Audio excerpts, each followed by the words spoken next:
I have something I think that is, remember I've told you, oh golly, hundreds of times. One of the things that Christ says, he says that you will know the end of the age of the Gentiles, or the end of the church age, when you see humanity defeat aging. And when you also see humanity begin to manipulate genetic structures. That is the sign of Noah, which is the genetic manipulation of structures. We'll be covering some of that today. And anti-aging, of course, is a combination of both of those with regard to Lot. So that's Noah and Lot. Here's, like magic, scientists find ways to make old human cells young again. Scientists have discovered how to make old human cell structures young again through rejuvenation. It's an exciting discovery that will change the way humanity ages. Here we go. We've been predicting this since Henry Morris back in the 1970s, early 70s. He said in his lifetime he believed that he would see aging defeated, and he believed he would see genetic manipulation at a level that we couldn't imagine. And I believe that he's going to be found correct.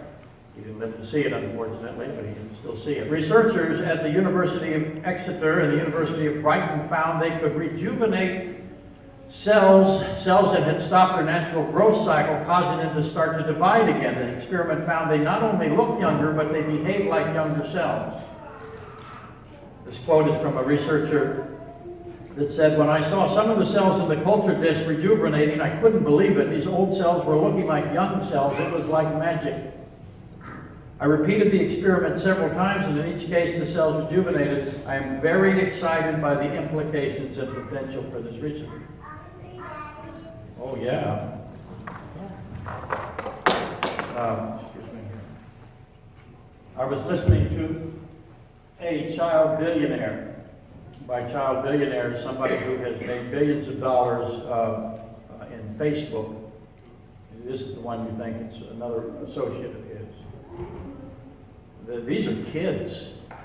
They've made billions of dollars and they're all in their 30s. Just imagine giving billions of dollars to the typical 30-year-old man. One of the things they're doing, one of the things he boasted of, he said, "Listen, I am in the elite, and I know it, and that means I'm going to live to 160 years old." How many of you saw that interview with him? Oh, wow. Fascinating. He's convinced that his billions of dollars is going to result in anti-aging, and he's not the only one. The people that are trying to develop anti-aging are all of these tech billionaires and millionaires. Let me finish this. The research builds on earlier findings that showed splicer factor genes switch off as humans age. I can testify to that. Scientists found a way to restart the splicing now. According to the researchers, this could change the way we age, with the hope that humans will experience less of the degeneration that comes with aging. Older people are more likely to have strokes, heart disease, and other illnesses, but with cell rejuvenation, this will be decreased. This demonstrates that when you treat old cells with molecules that restore the levels of the splicing factors, the cells regain some features of youth. They are able to grow. The caps on the end of the chromosomes that shorten as we get age or become longer again, and they are in fact young cells. So what is this? What's the date on this thing? November 10th, 2017. So that's an amazing thing. And I don't even know what to say other than it is exactly what the Bible says will happen at the end of the age of the Gentiles, along with this turmoil in the Middle East and along with all the other things that we're having. For example, the end of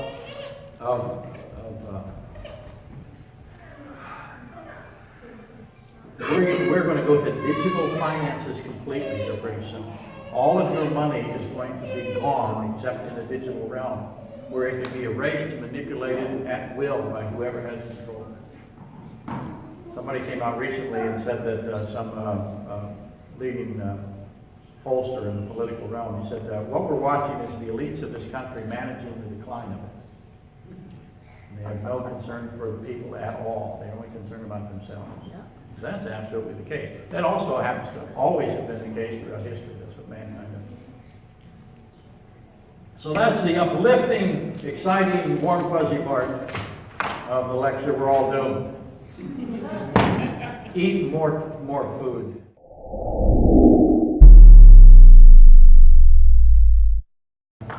Here we are, November 12th, 2017, lecture discussion number 1. How about that? On the book of Joel. So this is the first lecture in the Joel series. It may not seem like Joel to you today, but it is. To be accurate, though, October 29th, which is 2 weeks ago, I introduced Joel 2, for those of you on the vast internet.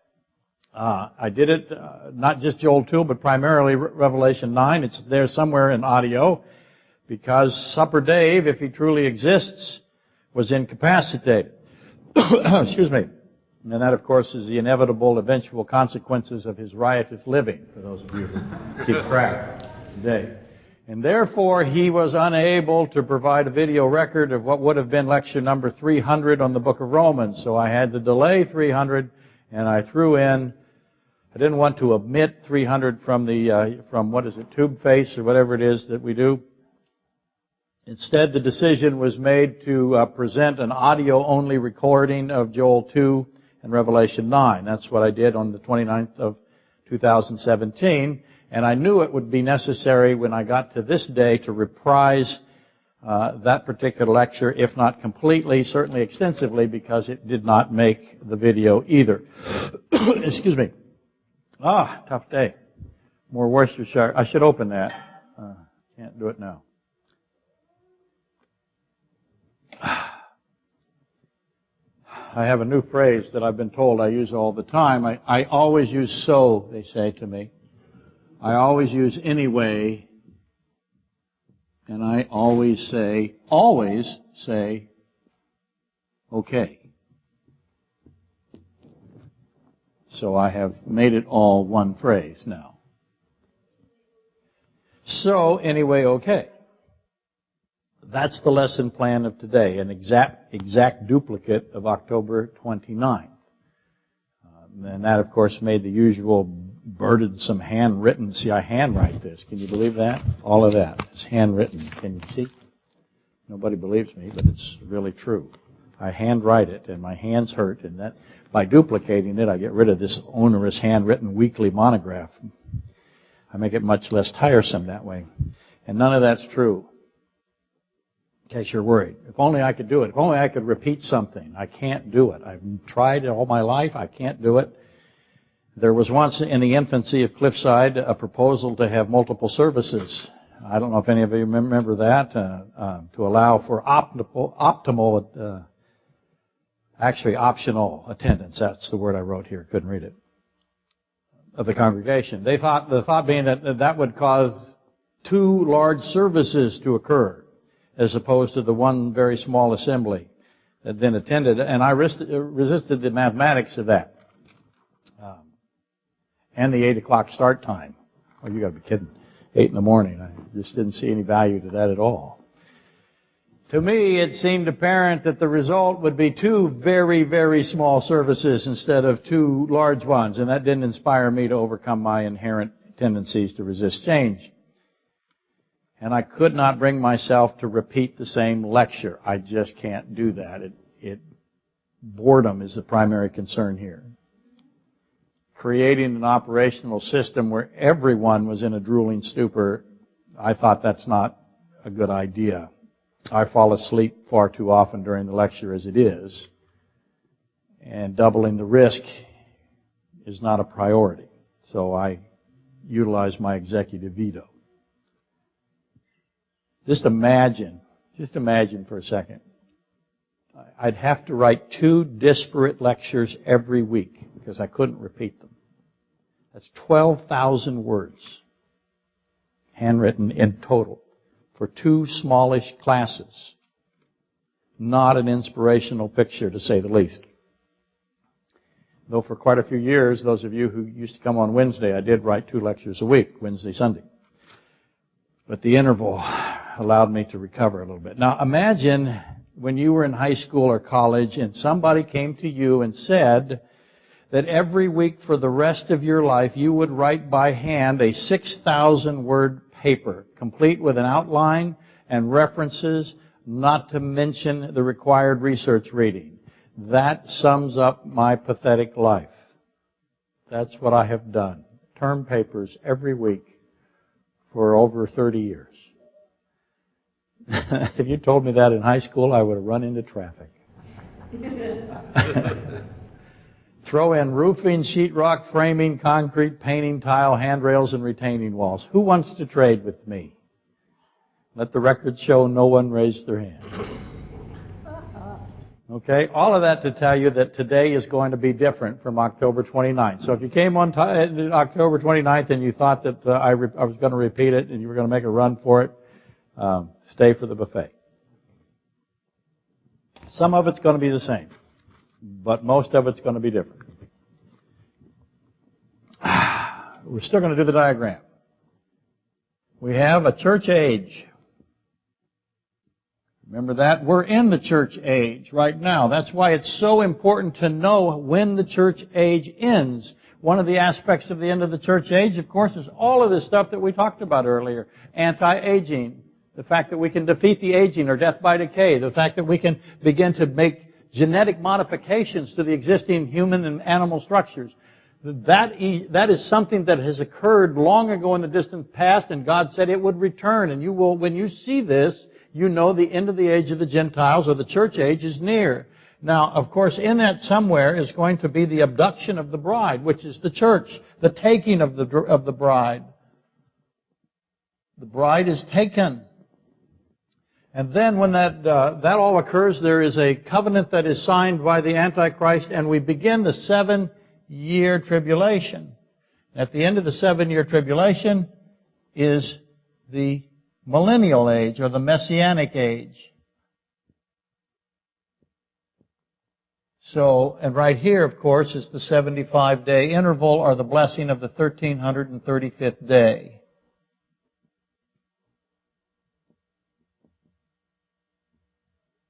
Between the end of the tribulation. Now, the tribulation, of course, is 7 years. Oops.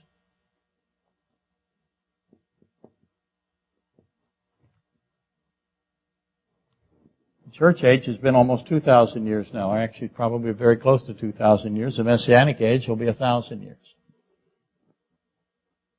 Now, in the middle of this is the midpoint of the tribulation. So this would be a 3.5-year period, and this would be a 3.5-year period. If the math is going too fast for you,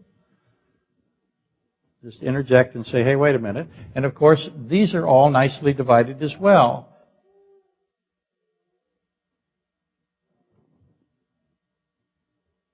Oh, my diagram didn't quite work. Yeah. Yes, hey, very good. It is an umbrella. Okay, so these are divided into 1 3/4 year periods. And this is the first quarter. This is the second quarter. Third quarter, think of it, football game, basketball game. Fourth quarter. There you go. There's your diagram. And each of these, of course, has a midpoint as well. There's a midpoint here and a midpoint here. So this is the mid-tribulational interim, or respite, or intermission is what happens here. During here, I have a period of time where there is a stopping or a breathing, a chance to catch your breath. So being able to duplicate that, very important to you as you begin to study of, where are we today? Yes, Joel 2. You will not notice it. But that's where we are. So we begin our foray, if you will, into the book of Joel by beginning at Revelation chapter 8. Now you might have thought we started Joel chapter 2 with Revelation chapter 9, which we did, which is why you thought that. But Revelation 9 begins the 3 woes. And the 3 woes becomes very important. I have 3 woes. I'll go, woe, woe, woe, your boat. Gently down the stream. Thanks for laughing. There's 3 of those. Knowing that there are 3 woes becomes very important, and hopefully you'll understand where the 3 woes are and where all of this occurs. Maybe I'll just go ahead and put that on. Did I decide to do that? Let me do this. In the first quarter of the first half of the 7-year tribulation, we have 7 seals. In the second quarter of the first half of the 7-year tribulation, we have 7 trumpets. And then we have the midpoint, or the period of time where there is resting, and you'll understand why there's a resting period. How long it is remains to be seen. So, let me just throw that in there now, just in case. And again, what we're going to get into today is these 3 woes, where they are. They are in the second quarter of the first half of the 7-year period. We'll get into that here in a minute. Anyway, chapter 8, Revelation chapter 8 is the 7th seal. And the 7th seal contains 7 trumpets. So let's take it this way. Let's say I have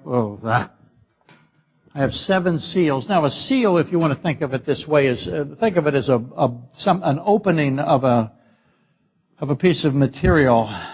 1, 2, 3, 4, 5, 6, 7. There are 7 seals, and in the last of the 7 seals happens to be 7 trumpets.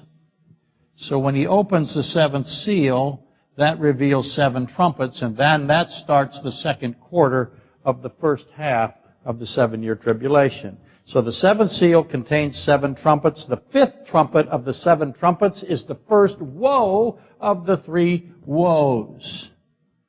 Does any of this make any sense to you? Not yet. The 6th trumpet is going to be the second woe. You can take it from there. So Revelation chapter 9, to repeat this, which we read not last Sunday, but the Sunday before last Sunday, or the last Sunday, October 29th, that describes both the 5th trumpet and the 6th trumpet.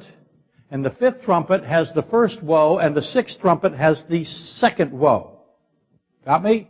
Everybody that's still there? Don't raise your hands. Will we repeat this until you finally get it? Yes, we will. It's hopeless. We will beat you until you get it.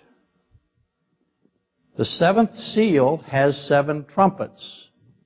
I have 7 seals, and the 7th one has 7 trumpets in it. So when that one's opened, 7 trumpets are there. 7 angels blowing 7 trumpets. And that takes me into the second quarter of the first half. You'll get it, trust me. This is the period of time where no one should look at anyone else. It'll discourage you. It discourages me. But I will persevere. So, to repeat. Repeat.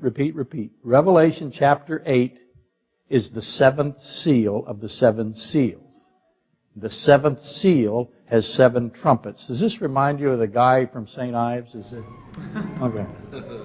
The 4th trumpet of the 7 trumpets causes the light system that is in place, the sun, the moons, and the stars, to diminish by 1/3. So the 4th trumpet causes this diminishing of the light system, and you see this 1/3 theme show up. So think about the gravitational element of this, and we will think about what it will take to diminish the sun by 1/3, or the moon by 1/3, which is a reflection of the sun, or the stars out in the universe by 1/3.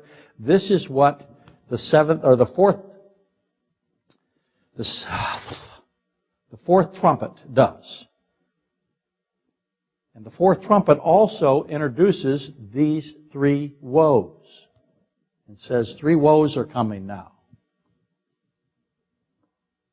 And it's something that is done by a cherubim or a seraphim. We have to decide who it is that flies in the midst of heaven and does all of this stuff.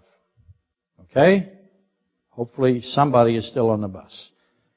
Now that everyone has firmly, completely understood everything I have said to this point, All that remains for today is to know that Revelation chapter 9, which has 2 woes in it, of the 3 woes, and the 5th trumpet has the first woe, and the 6th trumpet has the second woe. And Revelation 11 has the 3rd woe, and that means it contains the 7th trumpet. All right? And the second woe and the 3rd woe are different than the first woe. The second woe and the 3rd woe are the behold woes, which means, this is bad. And it's really bad. And then it gets really, really bad. And all that's left to realize is that the 7 trumpets are within the 2nd quarter of the first half of the tribulation. And the Ark of the Covenant, wondered about the Ark of the Covenant because you've seen the movie, is revealed now to be in heaven. How did the Ark of the Covenant get into heaven? When did it get into heaven? Because God reveals He's got it. Why did He move it to heaven? And is this the behold of the 3rd woe of the 7th trumpet? Now, to be fair, some call the 2nd quarter of the first 1/2 of the 7-year tribulation the 2nd half of the first half. Thank you for laughing. I worked really hard on that, and I got one person to laugh. That's pretty good. A couple of people went, he can't be serious. Well, you were right. I wasn't. But it just seemed like so much fun to do it. And I almost got through completely, but I couldn't do it because of you. It's your fault. Oh, my goodness. I should try it again. It's really good. Some call the 2nd quarter the first 1/2 of the 7-year tribulation, the 2nd half of the first half, as opposed to the 2nd half of the 2nd half of the 7-year tribulation. Now, that's on the internet. That'll work. And if that makes sense to you, and it does make sense, but if that makes sense to you, you are now eligible for the parking spot, the most holy parishioner, the one that's out there with the sign on it, where you get curbside service and concierge. Primacy in the buffet line. You get the ham meatballs all to yourself, if you could understand that. Someday, I have always wanted, as you know, to replace these Sam's Club chairs, which aren't bad. Captain's chairs, they're not bad. I wanted to replace them with Lazy Boy recliners. It's a long-held fantasy of mine. And my goal here today is to tell you that every one of you who can diagram out the 7 seals and the 7 trumpets, we're going to get you a recliner and a blanket every time you come to church. That would be fantastic. That would be my dream. I have to win the lottery. Okay, let's reread this now and see if any of that made sense to you. I think you will be surprised. So open your Bibles to Revelation chapter 8, verse 10. That's where we're going to start today. And let's read this together. It should be in the bulletin. Is it in the bulletin? Somebody tell me if it is. Oh, it's got Joel in the bulletin. Okay, well, this is a study on Joel, so that would make sense. I can't say that it didn't. So I'll read this, and if I'll try to do my best job. So here we are, Revelation chapter 8, verse 10, and the title of it is the 3rd trumpet. Now, the 2nd trumpet, the seas are struck. The first trumpet, the vegetation is struck. The 3rd trumpet now is where we are, and the waters are struck.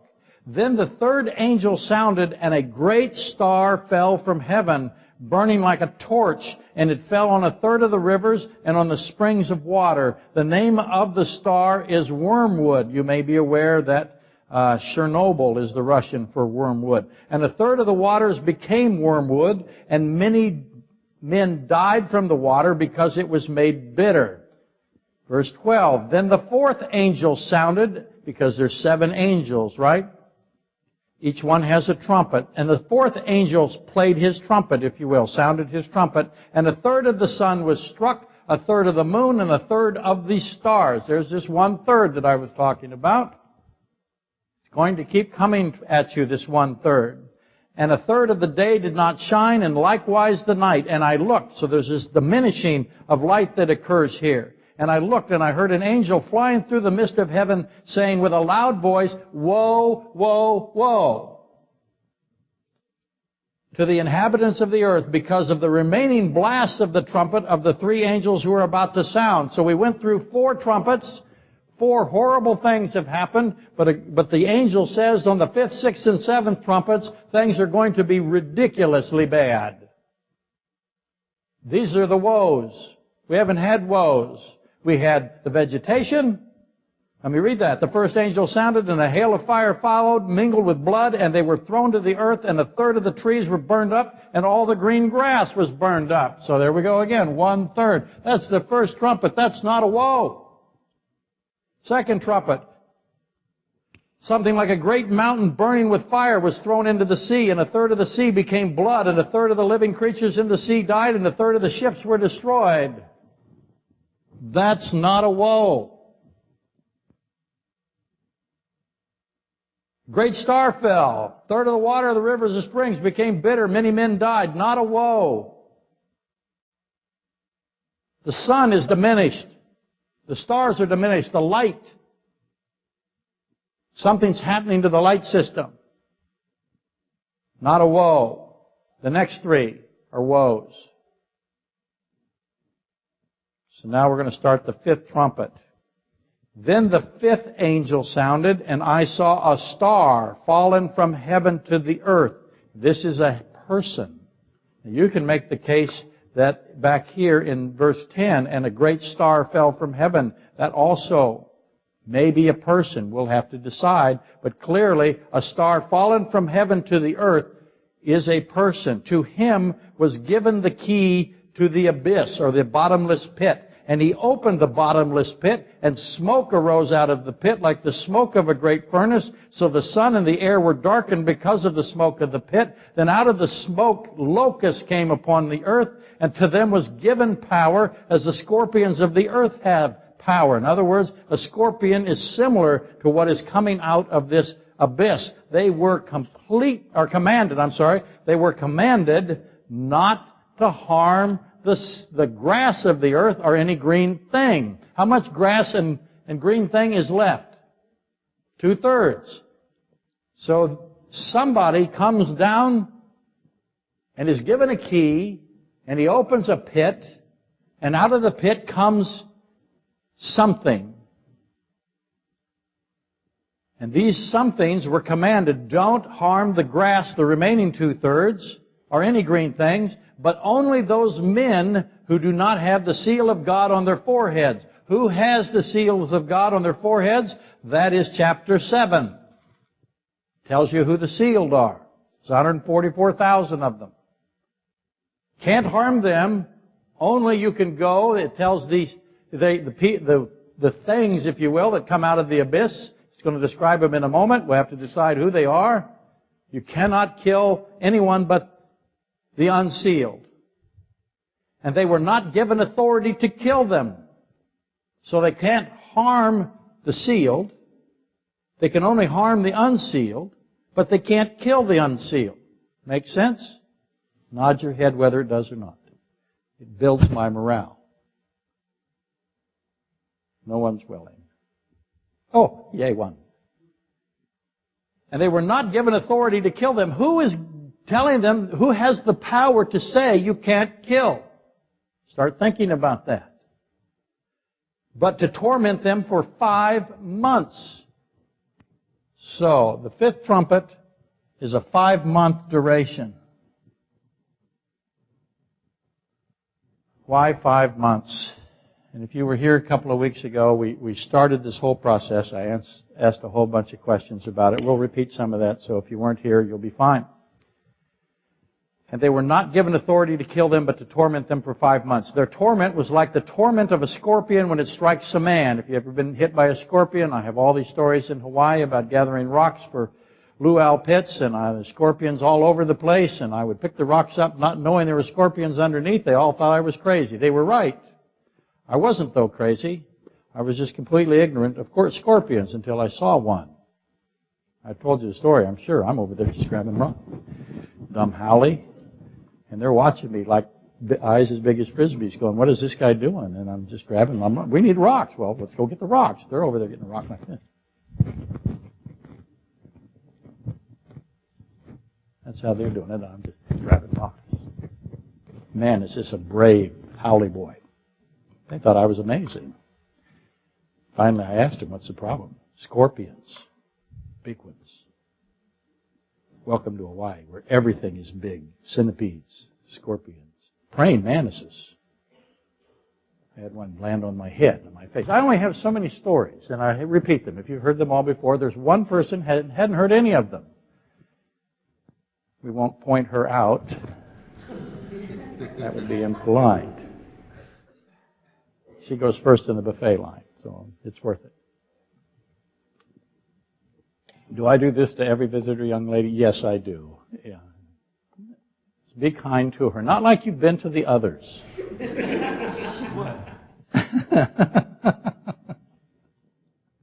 Okay, where am I? They were not given authority to kill them, but to torment them for 5 months. The torment was like the torment of a scorpion. If you've been hit by one of those things, you know you're not going to likely die, especially an adult. But boy, is it bad news when it strikes a man. In those days, men will seek death. Let me repeat that. In those days, what days? The 5-month days. In those 5 months, men will seek death and will not find it. They will desire to die, but death will flee from them. The shape of the locusts was like horses prepared for battle. On their heads were crowns of something like gold, and their faces were like the faces of men. They had hair like women's hair, and their teeth were like lions' teeth. And they had breastplates like breastplates of iron, and the sound of their wings was like the sound of chariots, and many horses running into battle. They had tails like scorpions, and there were stings in their tails. Their power was to hurt men 5 months, and they had a king over them, the angel of the bottomless pit, whose name in Hebrew is Abaddon, but in Greek has the name Apollyon. So that there's a king down there in this bottomless pit. And it's Abaddon, which means destroyer. One woe is past. So this is the first woe of how many woes? Go ahead, yell it out. 3. 3, thank you. See, internet audience, just in case you think there's no one here. One woe is past. Behold, there's still 2 more woes coming after these things. Okay? So there we are, to repeat from last week. Now, if I get to choose, and I do get to choose, I would select these 5 months as the most important piece of information you can glean from this. These 5 months are absolutely astonishing in every direction. They extend both directions, and to understand that becomes important to you. They're incredible. I'm going to advocate for the literal position. There are many positions here, but I believe the literal has the highest view of Christ, as well as fitting the context. The 7th seal and the 3 woes. If you have the literal view of what happens in these 5 months, that fits best with the 7th seal and the 3 woes. And again, the 5 months, in my opinion, is the key component of the first woe. It's not a woe except for these 5 months. What makes it a woe is the fact that no one can die in these 5 months. The seas, the light being diminished, the grass and the trees, not woes. What's woe is you can't die for 5 months. No death. I think that's that literal position makes sense, and it's the only position that makes sense. That's going to get people mad at me, but that's how I go through my life. It comes with writing these monographs every week. To repeat, the literal view makes the first woe a woe. And there's a complement to it in the next woe. So I have 2 woes that connect together, a complement, a connectivity here. And when you understand what's going on in these 5 months, that fulfills the purpose of the woe. The non-literal positions have no woe characteristics to make the case against them. The literal interpretation of these 5 months explains why it's a woe, if you will, and why it is that Christ has done this. Because make no mistake, Jesus Christ is the one who handed the key to whoever unlocked this abyss. We made the case that it is likely Satan 2 weeks ago. I will make that case in the coming weeks as definitively as I can.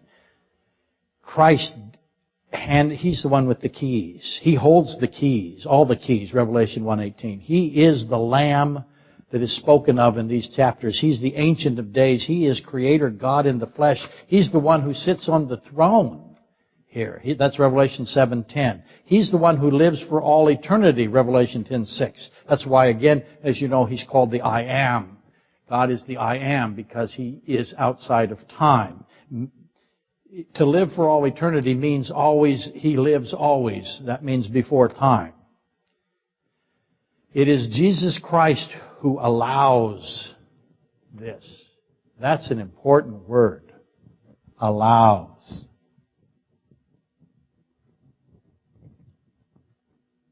This is God handing the keys to someone who unlocks the abyss. And He allows the locusts and the scorpions the power to torment mankind. God allows. This is a great mystery. Why does God allow this? You can make the case He facilitates it. He hands the key. What's the process of handing the key to Satan? Does Satan ask for the key? Hey, give me the key. Okay. How'd that work? Work your way through the anatomy.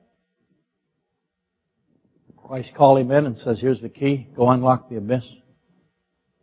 I'm going to let these guys out. Is that what happened? And He does it for the 5 months. Christ's name literally means salvation. He is salvation. Why does salvation do this? Why does He allow these things to come out of the abyss and torment mankind for 150 days? Revelation 7:10 tells you that He is salvation. The question that answers the question, I hope. Christ is salvation, and He allows these creatures to come out, whatever they are, and there's many views, and we'll get to some of them, but He allows them to come out and attack humanity for 5 months. Why does He do it? Because it has to have something to do with His name. What's His name? Salvation. The fact that there's no death for 5 months is a means of salvation. The whole plan is to save as many people as possible. And no one else's salvation, and no one else but Christ can give salvation, and that is what He's doing. That's the objective of the first 5 months. It happens to be a woe, but who is it a woe for? It is not a woe for the saved. It's salvation for the saved. It's mercy for the saved. And thus the true question becomes, how does this 5-month period of torment, accompanied with this absolute, complete suspension of physical death, how does this account for salvation? And if it's not obvious to you, hopefully it will be soon. Soon being a relative term. I must concede that there are many esteemed Bible scholars who disagree with me. Feel free to audibly gasp for the sake of the vast internet audience. Hopefully that was picked up. But yes, there are in fact a multitude of theologians who have differing perspectives. The non-literal perspectives. I'm giving you the literal perspective. I'm doing it on purpose. It's what I think works. Nothing else works in my view. They don't have that position. They have a symbolic, allegorical, non-literal. They also have the position that this has already been fulfilled, that this isn't end times, that it's something that has happened previously.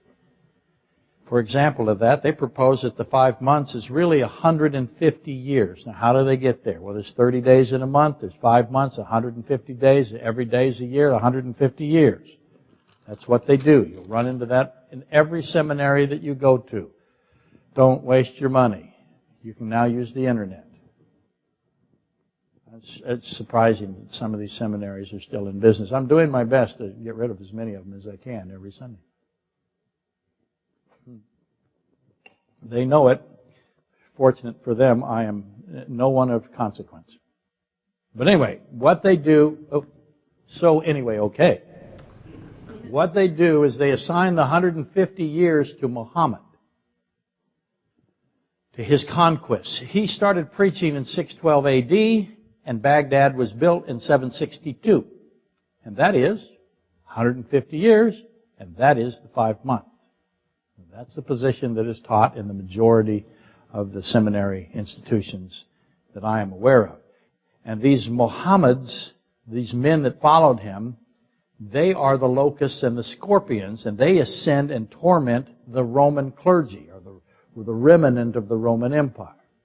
So what they've done is they have said that this has already occurred, that this is Mohammedanism. These are the Muslims. They swept across the Middle East. They were unable to take down the Roman clergy, but they tormented them for 150 years. Unable to kill the Roman church, if you want, they just brought misery to it. And obviously, who thought of that? You can figure out who thought of it. And obviously, this analysis is fraught with flaws, though it's still, like I said, taught commonly. How can it, let's just ask a couple of questions. How can it be said of the Muslims of that era that they had no power to kill? They killed tens of thousands. They had an army of 300,000 at one point.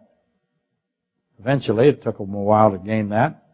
How is the time of the Muslims, if you're able to grant the 150-year conclusion, only 150 years? The Turks took Constantinople in 1457. The arithmetic is not difficult. It's not 150 years. They've been at this a long, long time. They're still at it. They started in 612. Well, you can make the case it's 1,500 years then they'll try. But foremost, how is this expansion of the Mohammeds a tribulational event? It's not. And how does it fit the purpose of salvation through Christ, which is what Revelation 7:10 says is going to happen. 7:17 of Revelation says that He is going to wipe away every tear. How does the Muslim conquest wipe away every tear? How is it salvation? And the context is indisputable. The salvation of all who will so come in the tribulational period. That is the context. And Revelation chapter 9 has its genesis at Revelation chapter 7, which explains how Revelation 9 is intended to bring salvation. Probably should read that, so I will. Just quickly, first 4 verses.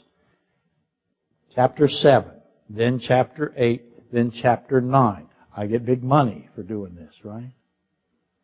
After these things I saw 4 angels standing at the 4 corners of the earth, holding the 4 winds of the earth, that the wind should not blow on the earth, on the sea, or any tree. Now, whenever I see blowing wind, where do I go in the Bible? That's right, I go to Noah. Then I saw another angel ascending from the east, having the seal of the living God. That's Christ. And he cried with a loud voice to the 4 angels to whom it was granted to him to harm the earth and the sea, saying, do not harm the earth, the sea, or the trees, till we have sealed the servants of our God on our forehead. And I heard the number of those sealed, 144,000 of all of the tribes of Israel. So, this has a salvation context. And I should submit something lest I confuse anyone. I don't mean I'm confusing any of you or any of the vast internet audience. I'm worried that I'm confusing those easily confounded people who are in other places, yet to be determined. The tribulation is intended by God, is intended by Christ. The whole point of the tribulation is to bring worldwide revival, repentance. It's what He's doing. He has come and abducted the church. There goes the church. Now He's got a lot of people left. He wants to save as many of them, whosoever will come. And the methodology He is using is tribulational events, if you will, these incredible things. Why is He doing this? Why not just rent a sign and put it in the air? Will that work? Who's left? This seems really dramatic, doesn't it? We'll get to that in a minute. But the whole point is to bring worldwide revival, repentance, salvation, not just to the Israel, but to the Gentiles. Again, whosoever will come, He will save. It may appear to be drastic, but it's not drastic. How do I know it's not drastic? Because He's omniscient God. He's only going to do what will be done that can bring salvation. He's outside of time. He knows what's necessary. Obviously, this is necessary. Again, would it be necessary for believers? No. That's why the church is abducted. No, again, send me your mail. We'll go over it another 1,000 times. Simultaneously, the tribulation ends also. The purpose of the tribulation is also to end the wickedness, the wicked ones who harden in their evil, who harden in their unbelief. And both responses occur, again, simultaneously. All of this is given, all of this tremendous, these signs and wonders are given to both sides, if you will. One side cries out to Christ to be saved. The other blasphemes and profanes His name. Those are the two responses. One side is hardened by this in their unbelief. The other side turns to be saved. You ask yourself, who in the world would harden themselves? Well, the Bible tells you that. But all see the same evidences. I noticed this with regard to the flood. The creationists look at the flood and say, this is the flood. They look at all the permineralization of bones. They look at the heaps of fossils that are there. They look at the geological strata. They see all these things and they go, flood evidence, judgment evidence. And their faith is reinforced. The monists, the atheists, look at it and say, no, it's an evolutionary process.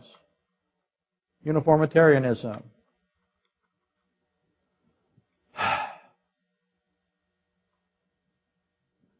Point again. The evidence is seen by two groups. One cries to be saved. The other blasphemes, profanes the name of Christ. I want you today to note the sealing, though. The sealing. Why is He doing this? He's sealing people. 144,000 of them. Can't hurt them. Can't kill them. What is their job? A couple other things to note. Remember Revelation 8:7? Grass, trees, 1/3 are destroyed. Let's look at. Oh, let's not do that. Let's throw in first Genesis 7.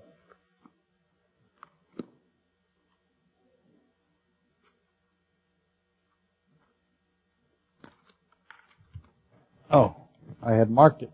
Ugh.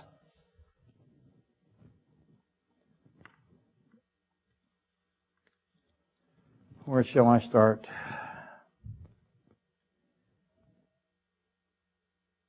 I'll start here at, this is the flood. Let's go at 17. Now the flood was on the earth 40 days. The waters increased and lifted up the ark and rose high above the earth. The waters prevailed and greatly increased on the earth, and the ark moved about the surface of the waters.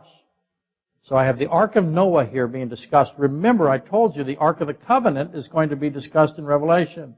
Ark equals ark. I have three arks: Ark of Moses, Ark of Noah, Ark of the Covenant. And the water prevailed exceedingly on the earth, and all the high hills under the whole heaven were covered. Notice high hills. The waters prevailed 15 cubits upwards, and the mountains were covered. And all flesh died that moved on the earth, the birds and cattle and beasts and every creeping thing, everything that creeps on the earth, and every man, all in whose nostrils was the breath of the Spirit of life.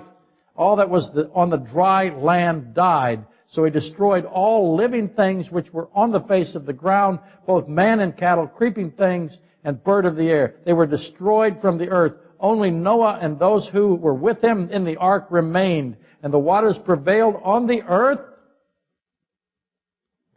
150 days. 5 months.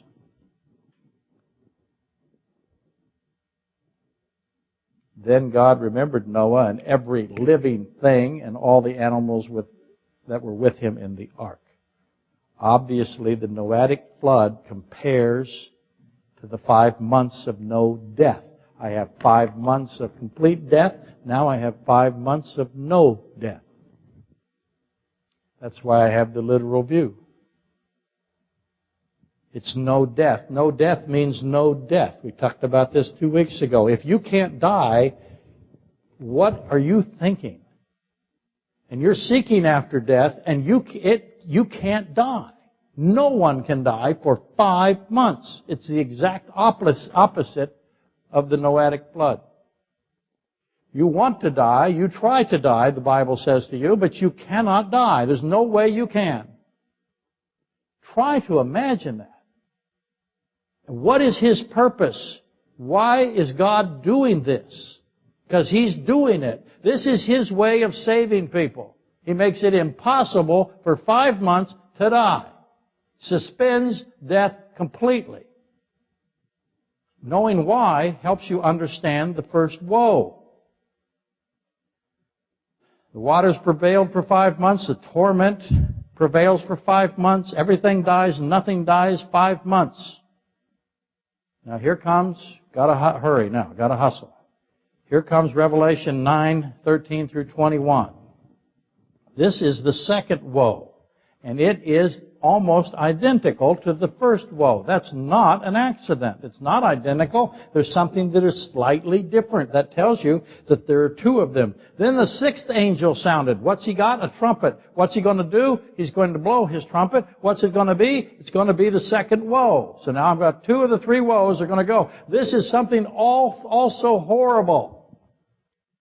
The first woe is unbelievably horrible. What's unbelievably horrible is in those days men will seek death and will not find it. They will desire to die and death will flee from them. Not the tormenting. The fact they can't die. God makes sure no one can die. 5 months, 150 days, no one dies. What's the obvious question? How many are saved? Because that's what He's doing. Saving them all. Everyone what He can. You got 5 months. There's nothing that can happen to you that can keep you from being saved for 5 months. How's that for mercy? It's tremendous. Then the sixth angel sounded his sixth trumpet, and the second woe, and I heard a voice from the 4 horns of the golden altar, which was before God, saying to the sixth angel who had the trumpet, "Release the 4 angels who are bound at the great river Euphrates." Now notice that I have bound angels again. In the first place, I have a king that's in the abyss, and he is over all these beings, which I'm going to make a case are not human, but yet they have physical bodies. How did that happen? We'll get to that in a minute. But now I'm releasing another 4 angels. This time I got 4 of them. So in both places I have this releasing. God is releasing more of these who are bound at the great river Euphrates. So the 4 angels who had been prepared for the hour and day and month and a year were released to kill 1/3 of mankind. Here we go again. 1/3, 1/3, 1/3, 1/3, 1/3, 1/3. These guys kill. The other side can't kill. See? Now the number of the army of the horsemen was 200 million. I heard the number of them, and thus I saw the horses in the vision. Those who sat on them had breastplates of fiery red, hyacinth blue, and sulfur yellow. And the heads of the horses were like the heads of lions, and out of their mouths came fire, smoke, and brimstone. By these 3 plagues, 1/3 of mankind was killed. By the fire and the smoke and the brimstone which came out of their mouths. For their power was in their mouth and in their tails. For their tails are like serpents, having heads. And with them they do harm. But the rest of mankind who were not killed by these plagues, by these 2 woes, the rest of mankind that was not killed by these 2 woes, did not repent of the works of their hands, that they should not worship demons. They not only didn't choose Christ, they worshiped the things trying to kill him. And idols of gold, silver, brass, stone, and wood, which can neither see nor hear nor walk. And they did not repent of their murders or their sorceries or their sexual immorality or their thefts. That's the second woe. It keeps going. Revelation 10, 1 through 7. And I saw another mighty angel coming down. Well, who's this? That angel now, is that Christ? Well, it says down here in 6, that angel swears by him who lives forever and ever, who created heaven and the things that are in it, the earth and the things that are in it, and the sea and the things that are in it, that there no longer be a delay. Oh, it goes on here. But in the days of the sounding of the seventh angel, when he is about to sound, the mystery of God would be finished. So there you go. We have a mystery of God being explained here. So we're going to have to untangle all of this. I've got to hurry. To be more respectful, I should reword that. Let's see what we can do here. Try a few things. This is the mystery of God. What we've just done so far is the mystery of God. So we need to proceed with deferential caution. So what do we know now? The known knowns. Well, what's this mystery of God? That's the point. Starting with the mystery of God. That's the context. God, Christ, Holy Spirit who created heaven and the things that are in it. Who are the things? You are a thing, a created thing. I am a created thing. What's an angel? A created thing. He created heaven and the things that are in it. He created the earth and the things that are in it, and the sea and the things that are in it. Who's left out? Why is the earth and the sea different? Who are the things? Why is the creation divided into three locations like this? Heaven, earth, sea. We've read that there's an abyss in a bottomless pit, Revelation 13:1. Satan stands on the shore and calls the Antichrist out of the abyss.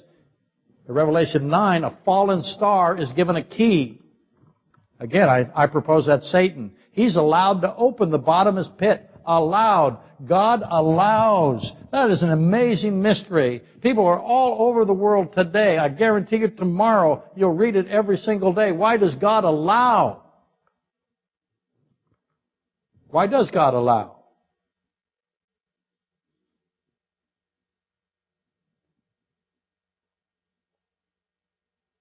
A fallen star is given a key, allowed to open the bottomless pit, the abyss. These locust scorpion things ascend like dark smoke. They have a king, Abaddon, the destroyer. Who are these things? How did they get into the abyss? Why are they in the abyss? How did it happen, and when did it happen? And hopefully you are dealing with those questions that came from 2 weeks ago.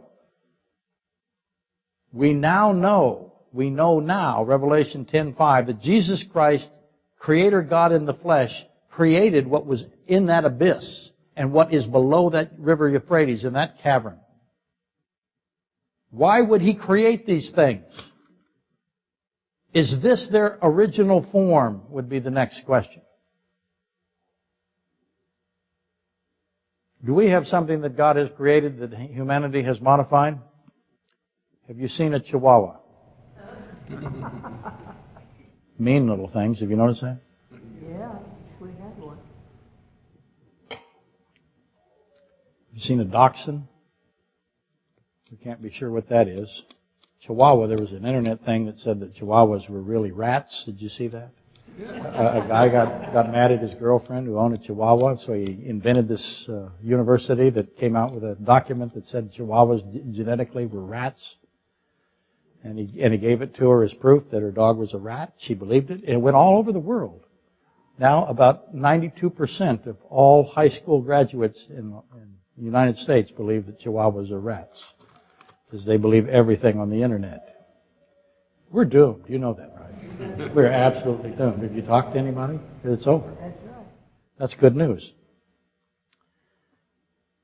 Are these the original form? Did God make these like this? Faces of men, hair like women, lions' teeth, stinging tails? Or have these created things modified themselves? And if so, why did they do that? What is their purpose for doing it? What was their purpose originally? What's their purpose now? When did they do it to themselves, if they did? Why does God allow them to do it? And then why does He allow them to be exposed? He leaves them there for thousands of years. Now He has let them out at this specific time, right at the second woe, which is the sixth trumpet. Everyone know that. What is the first woe? What trumpet? Do it! Fifth trumpet, yay! Okay, I defeat it to you. No, don't get too excited. Why does God allow these creatures to be exposed, and then He limits them? Leave the grass and the trees alone. Don't harm the sealed, only the unsealed, but only for 5 months. During these 150 days, death, physical death, is held in abeyance, a temporary 5-month ending of physical death. Men will seek death in those 150 days. Death will flee from them. There's constant debate over this, but I submit the second woe provides the definitive information. The second woe is obviously designed to complete the first woe. I have no death, now I have death everywhere. They're two parts and two halves of a whole. They're not to be separated. The first woe, things emerge. Evil things are revealed to humanity. Things that no one knew existed, no one imagined. And those things are now attacking all of mankind. But they can't kill anybody. Which makes the obvious question, doesn't it? If they can't kill me, what can I do? I'm armed to the teeth. You can't kill me. What am I doing? I'm shooting these things. I'm not here, but I'm going to be shooting them. If I were here. Arnold Fruchtenbaum told me a long, long time ago that he wanted to stay in the tribulation because he wanted to fight for Israel, and this would be something he would love to do. He'd hope he'd be one of the sealed, and if he was, he'd be one of the seals with a fully automatic system. He'd be blowing the crap, out of these things. They can't kill, but can mankind kill them? I think mankind can. And if the things from the abyss are restricted, and they are, commanded by God, why do they agree to this? Because they do. Why do they participate? They can't kill anybody. The first group can't.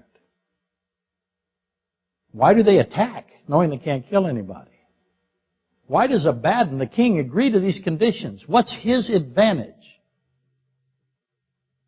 He's participating. Fully aware of the conditions and the limits. God establishes an environment of continuous hell on earth. Affliction, suffering, gnashing of teeth, wailing. Death is sought but is not given. Death flees. There's smoke. There's brimstone. There's darkness. There's wickedness. Who cries out for salvation in these conditions and who doesn't? And the answer is in the second woe, as I read it, but the rest of mankind who were not killed. He creates hell on earth, doesn't He? He gives you a picture of eternity. I've had people say my entire so-called career, if I could just see condemnation, I would repent. Well, you got 5 months. You're going to see it. Who's going to repent? God gives the people on this earth an incredible vision of eternity for the unsaved. Who repents? Revelation 9:20. Read that. But there now the second phase. These things are more capable. The sixth trumpet, the second woe. These things that come the second time are more capable. They have tails like serpents with heads on them. So they have a tail with a head on the end that bites you like a serpent, and it's poisonous, kills you. They breathe fire. There's 200 million of them, and they kill 1/3 of mankind. There's that 1/3. Keeps coming. Why is God doing it in thirds? 1/3 description keeps resurfacing. 1/3 of light, 1/3 of mankind. Why 1/3?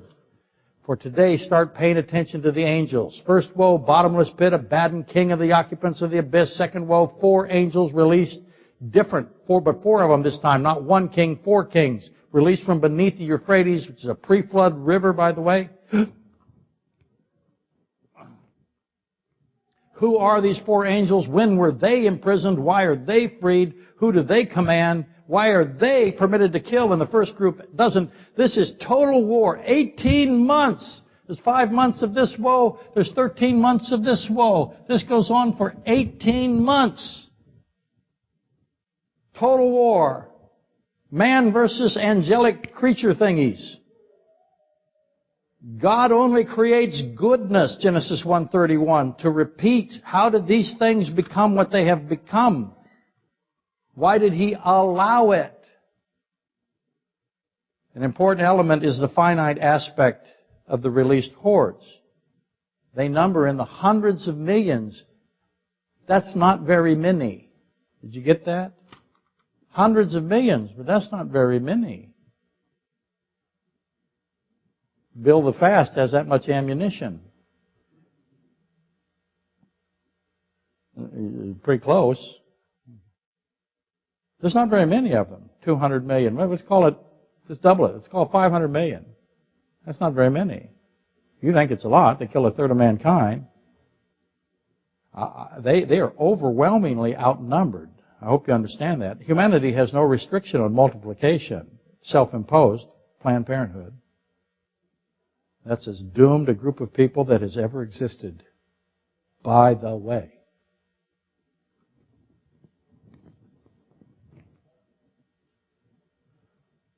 The demons are likely exterminated. I'm telling you, they're wiped out. They're slaughtered. They do a lot of damage. But mankind takes them out. We outnumber them 20 to 1. Maybe 30 to 1 by the time this happens. Mankind prevails. The things from these two chambers, the abyss, the Euphrates, they're going to know they're going to lose. They know they're going to lose. They attack nonetheless. It's a suicide mission. And they know it. I submit that they know they cannot kill for 5 months. They still attack, knowing that they can be killed. I just want you to imagine the committee meeting, the vote. Okay, here's the restrictions. How many want to attack anyway? All of us. What do they gain? What's their plan? The costs are counted, they're weighed, and the benefits are discussed. This has the same ring to it as Armageddon. And we have a long way to go. Pack a lunch. See you next week. This was the easy part. This wasn't a woe, this lecture. Next lecture is going to be a woe.